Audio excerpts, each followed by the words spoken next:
기도하시겠습니다.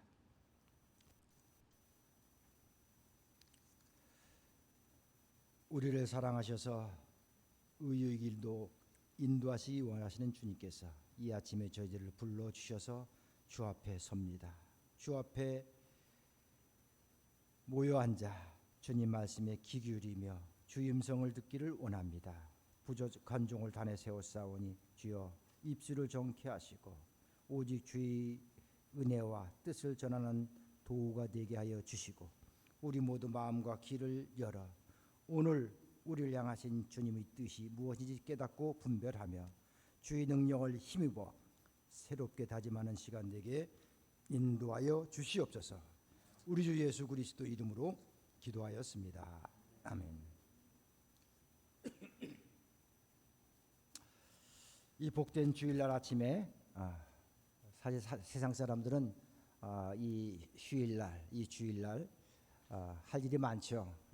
평소에 하지 못했던 여러 가지 자기 개인적인 일들 또 여러 가지 여유로운 시간을 갖고자 할 때 우리는 참으로 기꺼운 마음으로 주 앞에 나와서 예배드리고 있습니다. 하나님의 은혜를 사모하며 주 앞에 나온 우리 모든 성도들에게 하나님이 크신 은혜와 복을 허락하여 주실 줄로 믿습니다. 지난 주일은 여러 가지 세계적으로도 그렇고 국내적으로도 그렇고 많은 대선 관련 소식이든 전쟁 소식이든 이런저런 소식이 들리는데 그리고 또 LA에 사는 시민으로서 또 LA 다저스가 디비전 시리즈를 이겼다.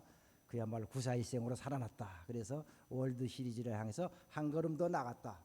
그 정도 뉴스를 우리가 접했는데 무엇보다도 지난 한 주간은 그야말로 노벨상 주간이라 이렇게 말할 수가 있었어요. 노벨상 수상에 대한 여러 가지 부문에 대해서 노벨상 수상자가 나왔어요. 특별히 두드렸던 것은 처음에 가장 먼저 발표됐던 노벨 물리학상, 화학상이 소위 AI에 관련된 노벨 물리학상을 AI를 처음 고민하고 한 20여 년 전부터 수십 년 전부터죠. 인공지능에 관해서 연구했던 분이 그런 과학자가 노벨 물리학상을 받고 마찬가지로 또 노벨 화학상도 AI를 이용해서 인간의 신체 단백질 구조 이런 것을 연구한 그런 과학자가 받게 됐다고 해요. 전문적인 지식이 없어서 자세한 내용은 모르지만은 여하튼 그만큼 세상이 많이 발전했고 정말 불과 몇 년 전, 10년 전, 한 세대 전에는 도저히 생각할 수 없을 만큼 세상이 빠르게 바뀌고 있고 그리고 과학기술 문명이라는 것이 어떻게 보면은 우리에게 진정 앞으로 정말 독이 될지 약이 될지 모를 정도로 이렇게 바쁘게 세상이 바뀌고 있다는 것을 생각하게 됩니다. 근데 사실 무엇보다 기쁜 소식은요. 우리에게 정말 놀라웠던 소식, 저에게 정말 충격적인 소식이었던 것은 노벨 문학상이었습니다. 목요일 아침인가요? 아침 일찍 일을 준비하는데 언뜻 제가 이제 뉴스에도 미처 뜨기 전인가 유튜브에서 얼핏 그 뉴스를 접했어요. 불과 그것이 발표나고 몇 번 전에 이른 새벽이었죠. 깜짝 놀랐습니다. 한국 사람이 노벨 문학상을 받았다고, 한강이라는 소설가가 받았다고. 마치 제가 그런 영광을 받은 영예를 얻은 것처럼 가슴이 쿵닥쿵닥 뛰고 얼마나 기뻤던지요. 초등학교 시절부터 노벨 문학상, 노벨 평화상, 한 노벨상 하면은 그야말로 어마어마하고 도저히 우리로서는 생각할 수 없는, 우리나라 사람으로서 생각할 수 없는 그런 상이라고 생각했고 또 그렇기에 그만큼 염원해 왔는데 드디어 그것을 받게 됐다는 것. 그것은 단 한 개인이 영예가 아니고 한국의 국가적인 그리고 국제적인 위상이 높아졌고 우리 민족, 우리 뿌리라고 할 수 있죠. 그 나라 그만큼 그 어려움을 딛고 일어서서 세계적인 경제, 정치, 군사, 이제는 문화적인 위치에서 그만큼 역량이 된다는 것. 이것을 입증하는 것이다. 그래서 개인의 영광이기도 하지만은 우리 민족적인 긍지가 아닌가. 마치 내일인 것처럼 이렇게 기뻤습니다. 뭐 그런 가운데 여러 가지 또 우리 성도들이 안타까운 소식 좀 들려왔어요. 우리 뭐 김정자 원사님께서도 아프셔서 특히 이제 뼈를 다치셔서 넘어지셔가지고 이렇게 입원하셨다가 지금 저 간병하고 계신 그런 상황이라든가, 특별히 오늘 아침에는 갑작스레 우리 반주하시는 이은영 집사님이 아프셔서 아마 얼굴 쪽에 조금 신경적으로 좀 문제가 생기셔가지고 이모전실 가셔가지고 오늘 반주도 못하시고요. 그 어려운 상황에서 우리 샘 집사님은 정말 자기 책임을 감당하기 위하여서 마음속에는 사랑하는 그 아내가 지금 병원에 있는데 어떻게 되지 얼마나 근황이 궁금하고 가슴이 떨리겠어요. 근데 하나님께서 맡겨주신 직분, 우리 교회를 생각하는 마음, 이 예배를 생각하는 마음에 나오셔서 정말 혼신을 다해 찬양해주고 얼마나 감사한지 모르겠습니다. 이와 같은 우리 모든 성도들이 헌신과 기도, 열심 이것을 통해서 교회가 이루어지고요, 하나님 나라가 지탱되고 확장되는 줄로 믿습니다. 우리 모두 아프신 분들 속히 회복되게 하는 격려의 의미로 우리 노안을 앓고 있는 우리 뭐 장로님, 권사님들도 있고요. 그리고 이렇게 갑자기 아프신 그런 분들도 있는데 그분들에게 격려의 그리고 회복의 기도의 마음을 담아서 격려의 박수, 또 우리 서로에게 격려하는 마음으로 힘차게 우리 박수 한번 치시기 바랍니다. 예, 감사합니다. 오늘 저는 할 일을 하는 사람이란 제목으로 말씀을 전하고자 합니다. 사실 할 일을 다 하는 사람 앞에 저는 망설였습니다. 원래 제목을 앞에 들어갈 집어넣으려고 한 단어가 있었어요. 뭐냐? 마땅히 할 일을 하는 사람. 예, 마땅히 할 일을 하는 사람. 즉 할 일을 하는 일인데 뭐 특별하게 뭐 이것은 특별한 자기가 뭐 자원해서 나 안 해도 된다 하는 것이 아니라 마땅히 내가 해야 될 일을 하는 사람. 마땅히 할 일을 하는데 그것이 대수냐? 예, 대수입니다. 마땅히 자기 할 일을 모든 사람이 해내면은, 마땅히 할 일을 교인들이 다 하나씩 다 해내면은 그 교회는 정말 제대로 된 하나님의 교회가 되고요. 그것은 뭐 교회가 부흥하는 건 당연하고요. 그 속에서 정말 작은 천국이 이루어질 수 있습니다. 세상 사람들이 모두 마땅히 자기 할 일을 마땅히 할 자기 역할을 한다면요, 세상은 큰 문제 없이 아주 정말 만물인 시계의 토미바퀴처럼 그렇게 착착착 돌아가면서 시계를 제대로 맞추는 것처럼 그렇게 세상은 돌아갈 것입니다. 그래서 오늘 제목을 그렇게 택해봤고요. 오늘 말씀 속에서 함께 은혜 받고자 하는 것입니다. 우리는 그리스도인입니다. 그리스도인이 뭡니까? 그리스도인은 예수님을 그리스도로 고백한 사람입니다. 그리스도, 구세주, 세상을 구하는 이 왕. 누구에게? 나에게. 그러니까 사실 그리스도는 세상을 구하는 사람이 아니라 나를 구원하신 주님이라는 뜻이죠. 예수님은 나를 구원하신 분입니다. 우리가 예수님의 십자가의 은혜로 구원받고 예수님을 따라 살기로 작정했습니다. 그래서 우리는 스스로 그리스도인이라고 고백합니다. 그리스도인을 핍박하기 위해서 다메섹으로 가던 바울이 다메섹으로 가는 길에서 예수님을 만나고 마음을 바꾸고 회심하고 그는 예수님을 따라 살기로 작정했습니다. 그의 일생은 예수님을 따르고 예수님의 십자가를 전하는 그런 삶이었습니다. 그래서 바울은 항상 자신을 그리스도의 종이라고 인식했고 또 다른 그리스도인들도 그리스도의 종이라고 여겼습니다. 화면에 나오는데요, 로마서 1장 1절에 보면은 로마서 편지를 쓰면서 자기소개를 하는데요, 바울은 이렇게 말합니다. 예수 그리스도의 종 바울은 사도로 부르심을 받아 하나님의 복음을 위하여 택정함을 입었으니. 곳곳에 스스로 하나님의 종, 그리스도의 종이라는 표현을 쓰고요. 특히 또 바울은 자기뿐만 아니라 다른 그리스도인을, 어떤 직분을 감당하고 사명을 감당하는 모든 그리스도를 향하여서 그리스도인의 종이라는 표현을 씁니다. 이 고린도전서 7장 22절에 보면은 주 안에서 부르심을 받은 자는 종이라도 주께 속한 자유인이요 또 그와 같이 자유인으로 있을 때 부르심을 받은 자는 그리스도의 종이니라. 결론은 뭡니까? 종이건 자유인이건 모두 다 그리스도의 종이라는 것이에요. 종이라는 말, 종은 이 원어 히라보로요. 그리스어죠. 고대 그리스어로 둘로스라고 합니다. 둘로스, 둘레라고 하는데요. 둘로스는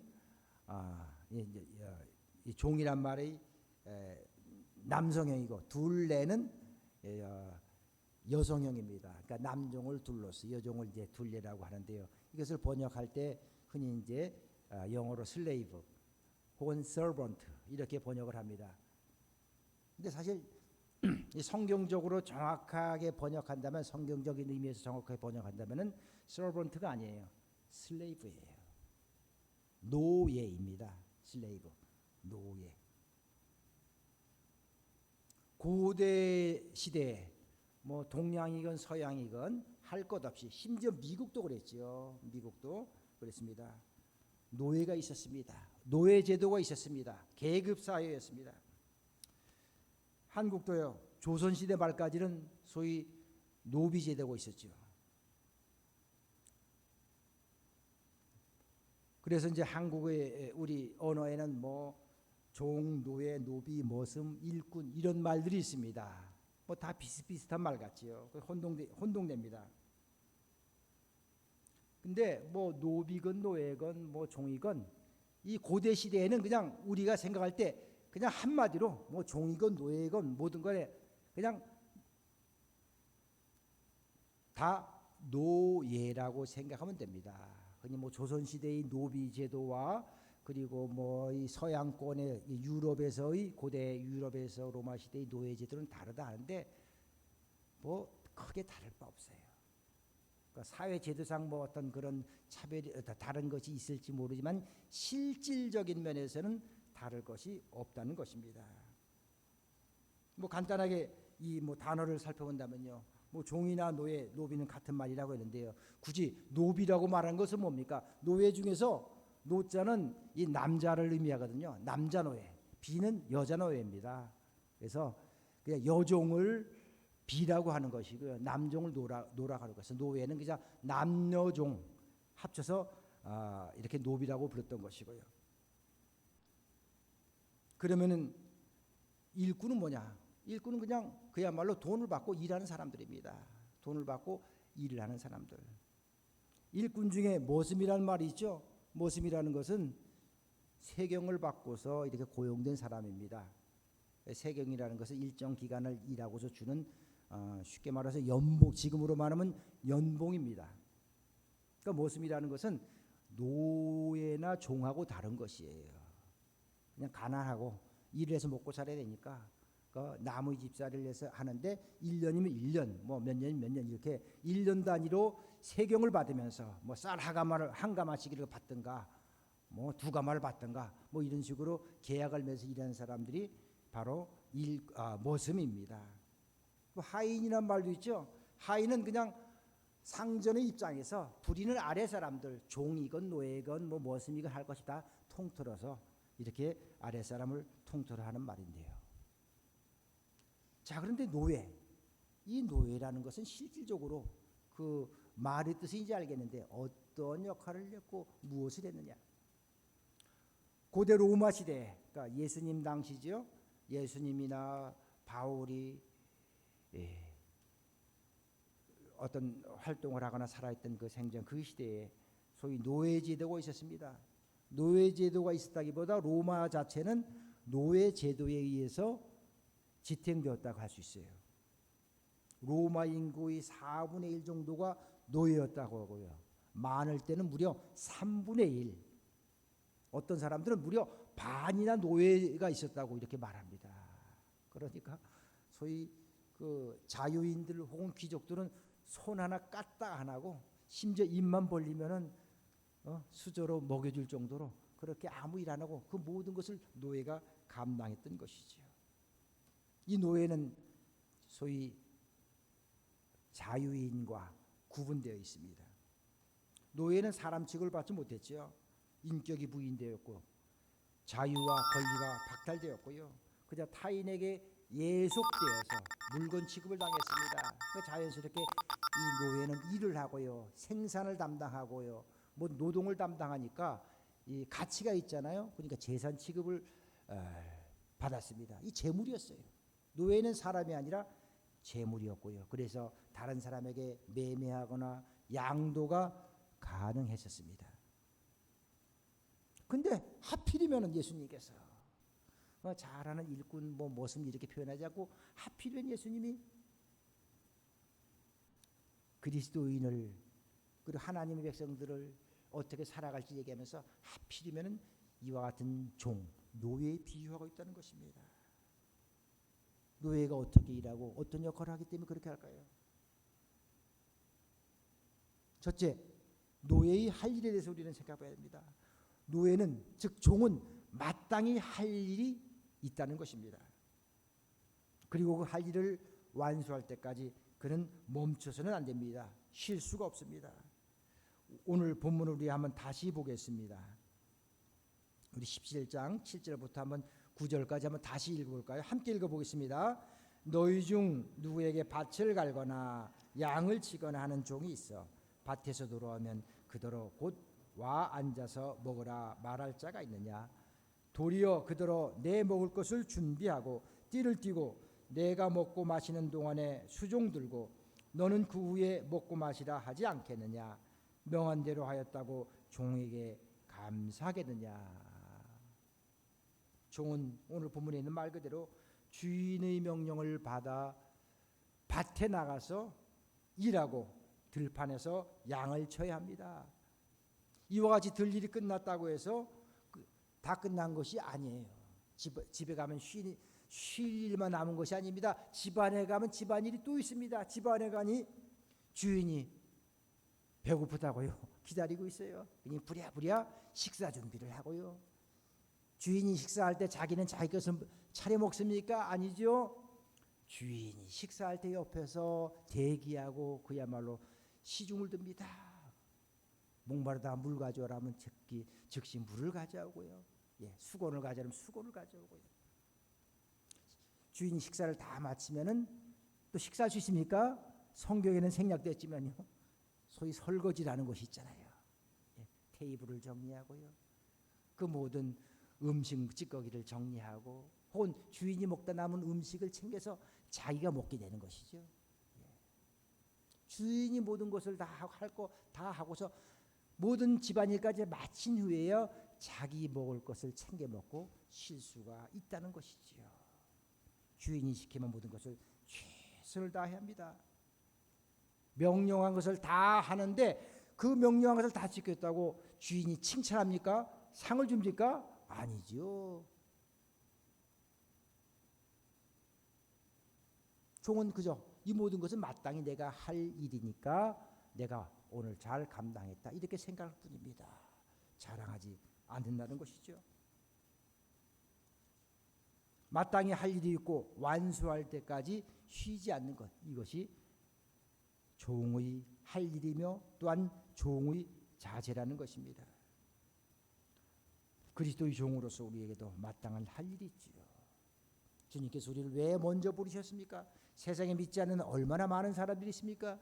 근데 그 중에 특별히 우리를 먼저 부르셨습니다. 그 부르신 것은 세상 많은 사람들 중에서 나만 특별히 사랑해서가 아닙니다. 하나님의 사랑은 나뿐만 아니라 믿지 않는 교회뿐만 아니라 교회 밖에 있는 모든 세상을 향하여서 두루 사랑이 펼쳐져 있다는 것입니다. 지금 밖에 나가 보십시오. 하늘의 태양이 온 사면을 두루 비치고 있습니다. 교회 아니라고 특별히 따사롭게 비치고요.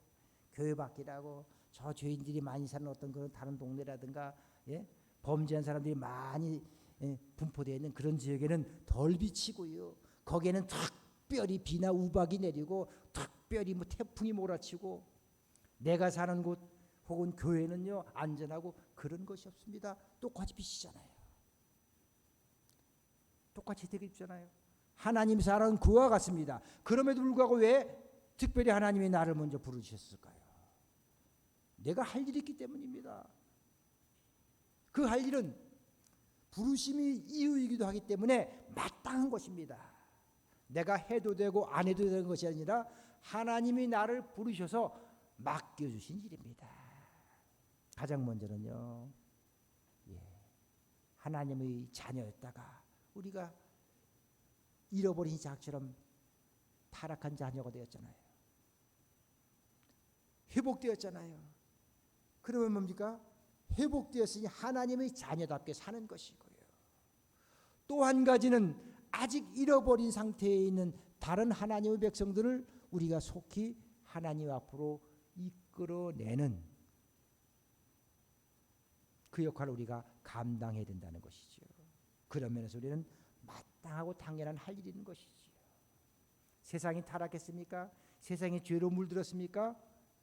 그러면 그 속에서 이 타락한 세상을 정화하고 죄로 물든 세상 속에서 선을 외치고 하나님의 의를 외치고 만들어내는 것이 바로 우리 그리스도의 역할이라는 것입니다. 그것이 그리스도의 종으로서 우리가 마땅히 해야 될 일이고요. 그 일을 감당하기 위해서 우리는 쉬지 말아야 될 것이고요. 내가 어떤 일을 감당하든 어떤 직분을 받았건 내가 이만큼 했으니까 나는 됐다. 나는 칭찬받아 마땅하다. 그것이 아니라는 것입니다. 우리는 끝까지 정말 주님께서 우리를 부르실 때까지 아니면 주님께서 우리에게 오실 때까지 그 일을 감당해야 되는 것. 이것이 바로 종으로서 우리가 해야 할 일이라는 것입니다. 이것을 감당하기 위해서 우리는 어떻게 됩니까? 종은 신실해야 된다는 것입니다. 신실한 종. 뭐 충직하다, 성실하다 이런 여러 가지 말 속에서 가장 정말 오늘 본문에 합당한 오늘 본문의 일꾼의 자세에 정확한 단어가 무엇인가? 심지어 제 아내에게도 자문을 구해보고요. 결국은 신실하다 하는 그런 표현을 택해봤습니다. 신실한 일꾼. 우리는 신실해야 됩니다. 그리스도의 종으로서 신실하게 일하고 우리 사명을 감당해야 된다는 것입니다. 신실하다는 것은 뭡니까? 믿음직스럽고요. 성실하다는 것이죠. 모든 일에 그 사람에게 맡기면 신뢰할 만하다. 그 사람은 자기 맡은 일에 끊임없이 노력하고요. 최선을 다한다. 그것이 신실한 것입니다. 믿음직스럽고 성실한 사람. 우리 그리스도인은 그런 사람이 되어야 됩니다. 교회 안에서 직분을 감당함에 있어서 그렇고요. 가정 안에서도 그렇고요. 직장에서도 그렇게 됩니다. 이웃과 더불어 살아갈 때도 마찬가지입니다. 그 사람은 믿을만해. 그 사람은 참 근면하고 성실해. 이런 평가를 받아야 됩니다. 그 사람은 착해. 애매모호합니다.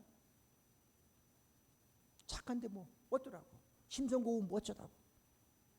한 개인이 심성이 고운 것은요. 그 사람이 그냥 선한 이미지를 보여주는 것일지 모르지만 중요한 것은 그 선한 마음이 행동으로 나타나야 됩니다. 대화 속에서 나타나고요. 사람관계 속에서 영향력으로 나타나고요. 일에서 결과물로 나타나야 됩니다. 그것이 바로 신실성입니다. 신실한 종은 정말 놀랍고 좋은 결과를 만들어낼 수 있고요. 집안을 만족시키고요. 그리고 주인을 만족시킬 수 있는 그런 일꾼인 것입니다. 신실한 종은 주인의식이 있습니다. 주인이 마음을 헤아리고요. 또 주인이 무엇을 기뻐하시는지 알기 때문에 그 주인이 원하는 대로 행합니다. 주인의 마음을 자기 마음으로 담아서 그것이 자기 마음이 되고 자기 의지가 되고 자기 목표가 되는 것이지요. 그리고 자기 일이니까 꾸준히 열심히 합니다. 꾸준히 열심히 하니까 굳이 남의 눈치를 볼 필요 없습니다. 주인이 있건 없건 주인이 오면 열심히 하는 척하다가 주인이 사라지면은요 대충 설렁설렁하고 이런 것이 없지요. 남을 의식할 필요가 없어요. 왜? 자기가 주체요. 자기가 주인이니까 자기 일을 그저 열심히 감당할 뿐입니다. 자기 일을 열심히 감당하는 것이니까 또 자랑할 것도 없지요. 굳이 남의 칭찬을 바라지 않습니다. 자기 일을 열심히 해나가다 보면은요 결국은 뭡니까? 주인도 알아줘요. 남들이 알아줍니다.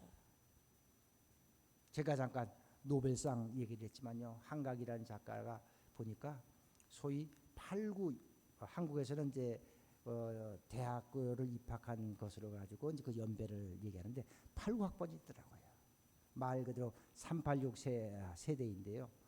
지금으로는 이제 586이 됐네요. 50대 80년대 학번에 60년대 태세, 60년대 말에 태어난 그런 친구인데 보니까 아마 제가 신학교에 늦학기로 이제 신학교 들어갔을 때 저는 서울 감신대 서대문에 있었고 그 친구는 연세대에서 다녔으니까 아마 뭐 8, 9년도, 90년도, 91년도 한참 어떤 그 여러 가지 그 군사 정권이죠. 노태우 정권의 말기에 뭐 데모하고 뭐하고 이제 시위하고 할 때 아마 언젠가는 뭐 연세대 앞이나 뭐 신촌 사거리라든가 아니면 뭐 서울시나 시청이나 뭐 서울역 앞이나 뭐 남대문이나 이런 시위 현장에서 뭐 스쳐 지나갔을지 모르겠어요.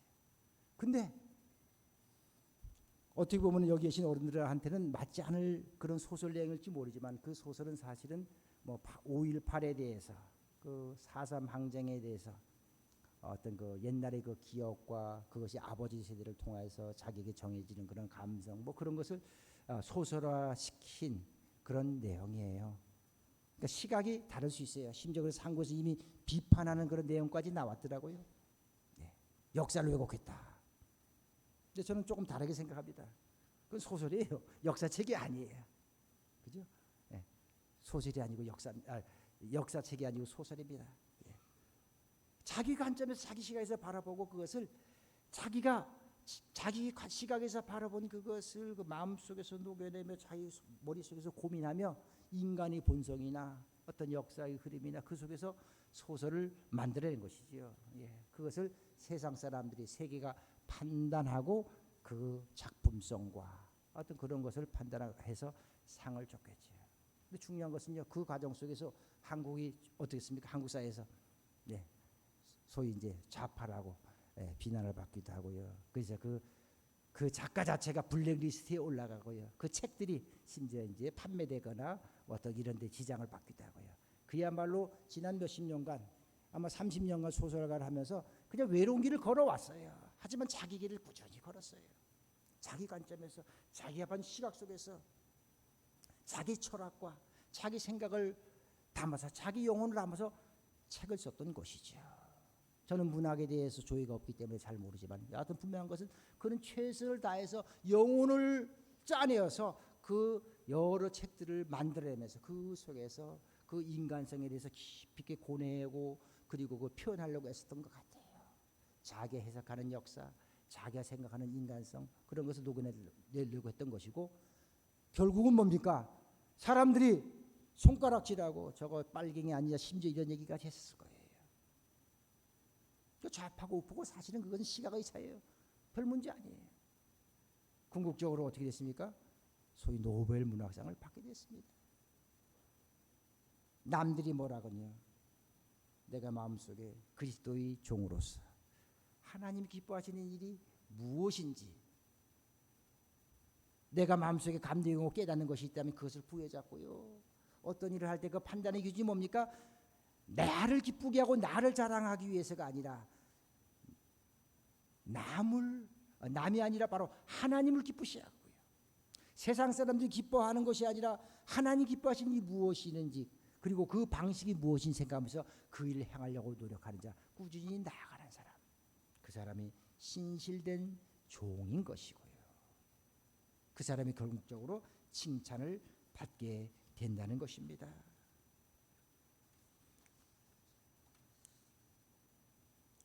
또 한 가지 생각할 것은요. 신실한 종은요.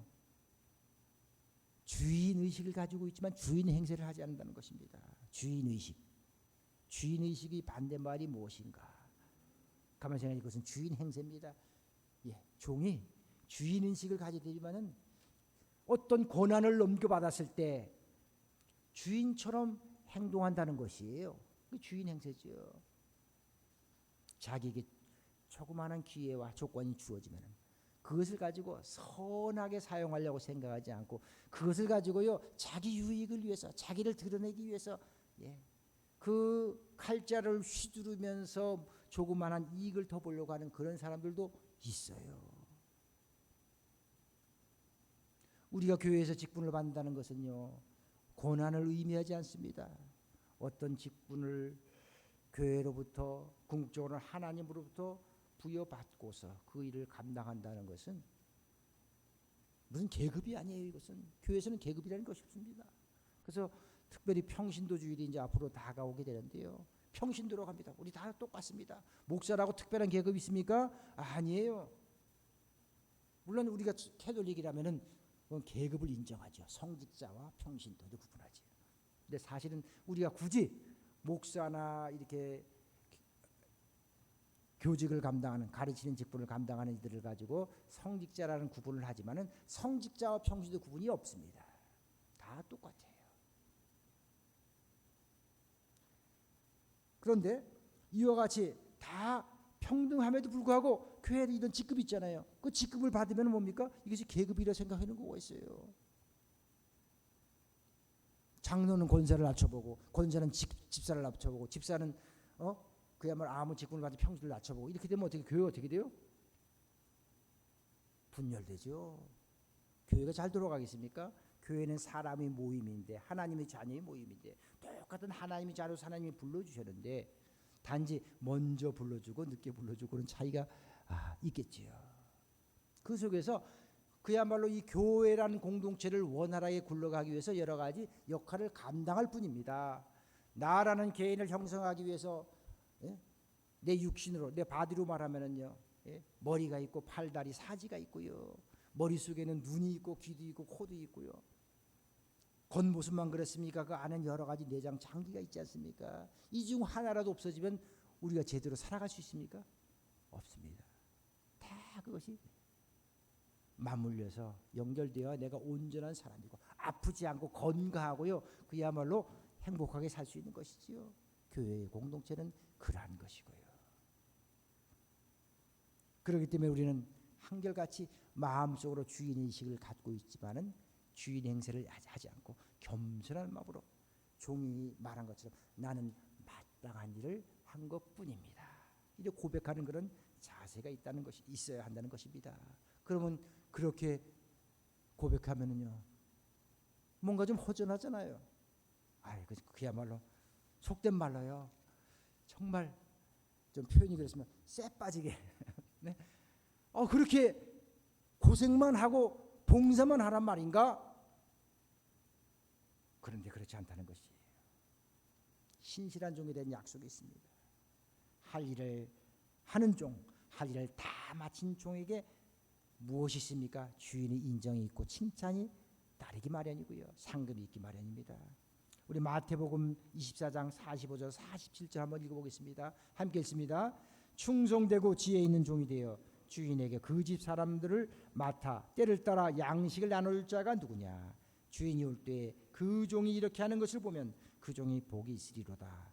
내가 진실로 너에게 이르노니 주인이 그의 모든 소유를 그에게 맡기리라. 아멘. 우리 그리스도인은요, 영원한 하나님 나라를 이미 유업으로 받았습니다. 그것을 소망하면서 현재적으로 하나님 나라를 경험하면서 어떻게 경험하면서 살아갈까 하는 것을 사실 본문이 이야기하고 있는 것이에요. 묵묵히 자신의 일을 감당하는 것, 사람들이 알아주지 않아도요, 내가 맡은 직분을 감당하고요, 내가 이 세상 속에서 마땅히 할 일을 열심히, 그것이 직장이든 가정이든 열심히 하는 것이죠. 그 사람에게 자기 자신에 대한 자존감, 자신감을 주고요, 기쁨을 주고요, 감사를 주고요.